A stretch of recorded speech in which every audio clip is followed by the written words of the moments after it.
let's start talking about the federal budget.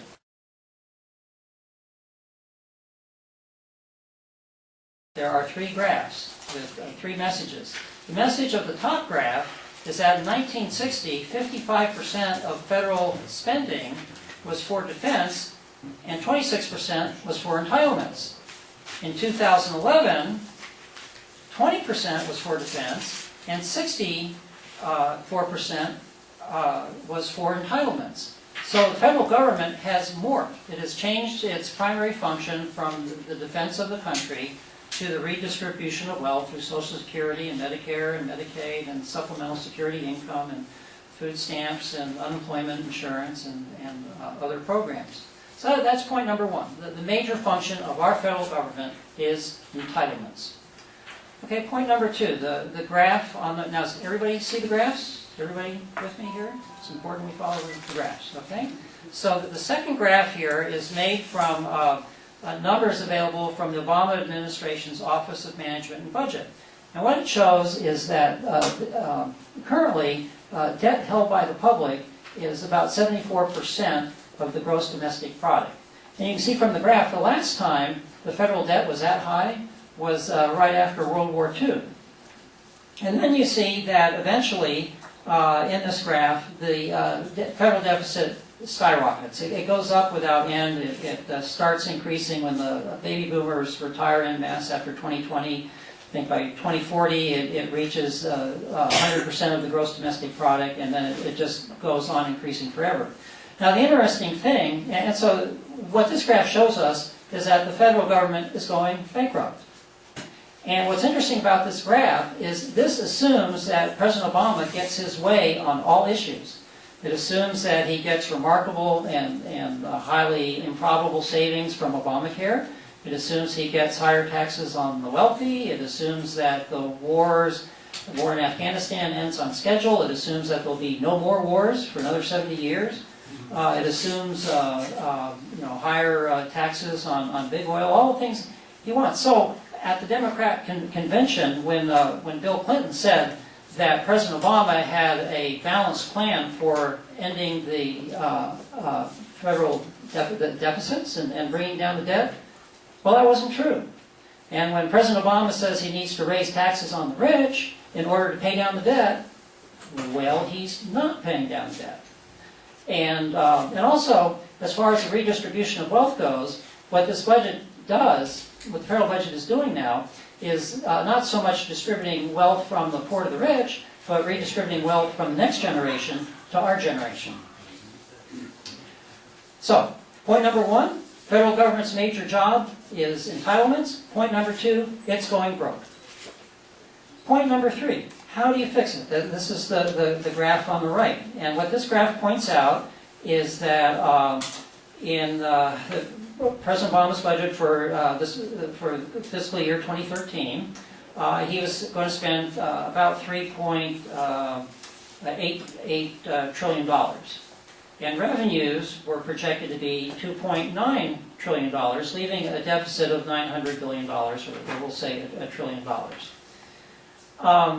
Now, if you're a good conservative and you want to end the deficit, the annual deficit, have a balanced budget amendment, and start actually paying down the debt, what are your options for cutting $1 trillion of spending? Well, there are not a lot of options. One option is you can completely eliminate the Defense Department and all government agencies. That would save you about $1 trillion. Then that would balance the budget. The other option is to cut entitlements about 40%. And you could do a combination thereof, but even if you did a combination thereof, and this is just an estimate, you would probably, if you made significant cuts to defense and to government agencies, you'd probably still have to cut entitlements by about 30%, I would guess. So in order to balance it, so now the three major points are: the government's business is entitlements, the government is going broke, and the only way to fix it without raising taxes is significant cuts to entitlements, which would preserve entitlements. we conservatives are maligned by the Democrats for wanting to abolish entitlements. Well, in fact, it's the Democrats who are destroying entitlements, and it's presentations like this which are actually necessary in order to preserve entitlements. Now, two other points about the federal budget. One, a major contributor to the deficit is our low birth rate. For example, when Social Security was established, there were 45 workers paying payroll taxes for every Social Security recipient. Now there's only 2. Okay? And it would appear that the decades-long advocacy of abortion and contraception and glorifying women as career women or in the military or now in combat, and now even separating the concept of marriage from the concept of having children, it appears that all of this may have had an impact and contributed materially to the deficits we have today. The other major, and this is the final point about the federal budget, the other major contributor to the federal deficit is the soaring cost of health care. And I'd like to point out one of the major causes of that. According to the McKinsey Global Institute, the amount paid by healthcare consumers out of pocket has dropped dramatically. In 1960, a healthcare consumer paid 47% of his medical bill out of pocket. By 2006, that had decreased to 12%. So healthcare consumers had no incentive to shop around for the best price, to check their bills, to perhaps live healthier lifestyles in order to reduce their medical costs. Now, perhaps insurance companies, through competition, might be motivated to lower health insurance premiums by requiring higher out-of-pocket costs by healthcare consumers. But there is no competition among health insurance companies because of the tax treatment, favorable tax treatment given by the federal government to employer-provided health insurance. As a result, the only choice we have are the 1 or 2 companies that our employers choose. So, due to federal involvement in the healthcare marketplace, that has suppressed the marketplace and has created this environment where most of the healthcare costs are paid by insurance.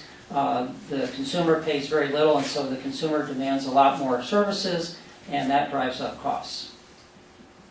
Okay, now let's turn to Virginia. Now, in Virginia, the governor is poised to sign a tax hike for transportation that is going to raise taxes. Nobody really knows, but it appears to be on the order of $1 billion a year. Okay. So we're on the Virginia out-of-control spending.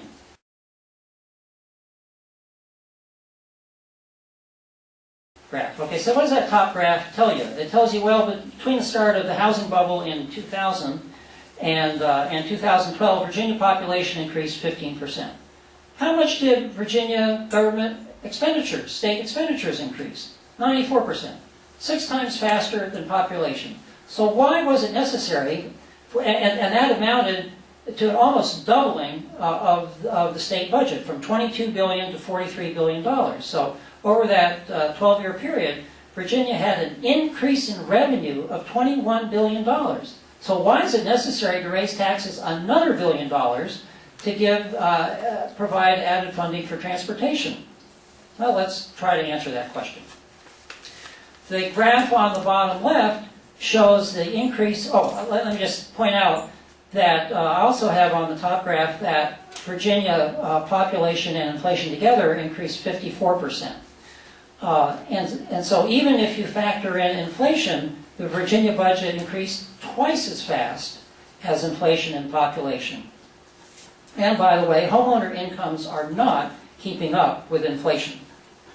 Okay, so where did all this extra $21 billion go? Well, on the bottom left, you can see that every Virginia government program, administration of justice and transportation and so forth, increased faster than population. And most of them increased faster than population and inflation. But the two that took the most dollars were education and individual and family services.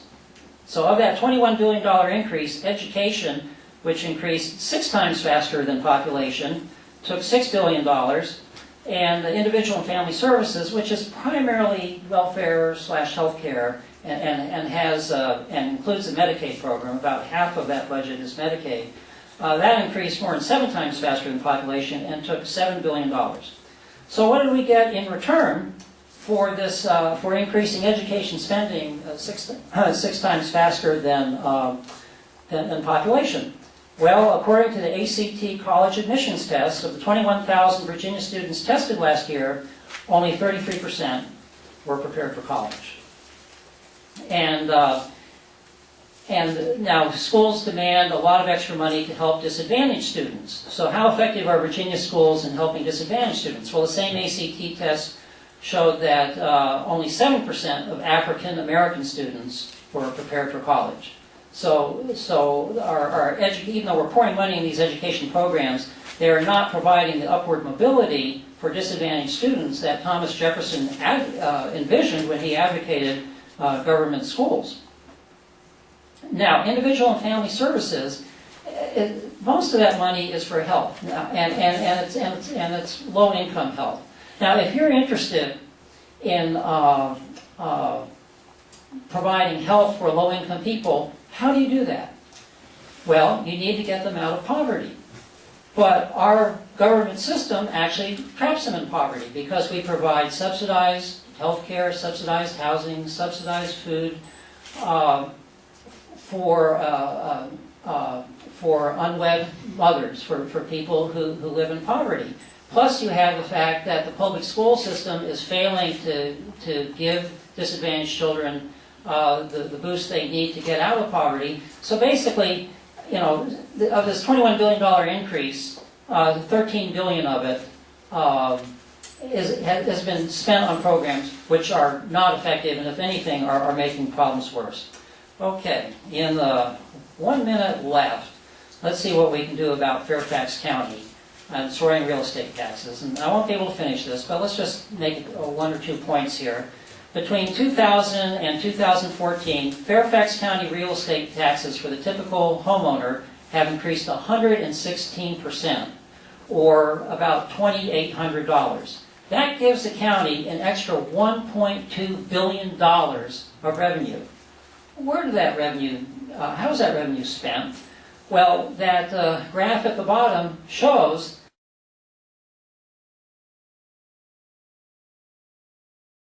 that between 2000 and 2014, while homeowner median incomes increased 30%,